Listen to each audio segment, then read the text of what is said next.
Assalomu alaykum hurmatli kitobsevar bolajonlar. Men sizlarga Muhabbat Yo'ldoshevaning Uchar hammom kitobidagi Gerdaygan olmaxon ertagini so'zlab bermoqchiman.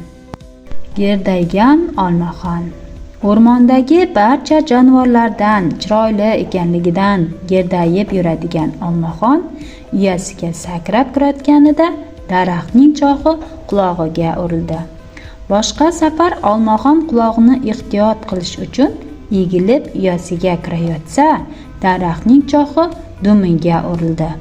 Daraxt o'zini mensimayotganidan jahli chiqqan olmaxon ara olib keldi-da, chohni aralay boshladi. "Hoy, nima qilyapsan?" deb chang'illadi Zag'izxon. "Axir o'zing daraxt chohida o'tiribsan-ku, uni aralasang yiqilib tushasan", dedi. Bore, aql o'rgatmagan sen qoluvding", dedi olmaxon ishini davom etib. Aralangan choh sinib tushdi. Olmaxon ham unga qo'shilib yerga yig'ildi. U anchagacha cho'loqlanib yurdi. Shundan so'ng olmaxon gerdaymaydigan bo'ldi.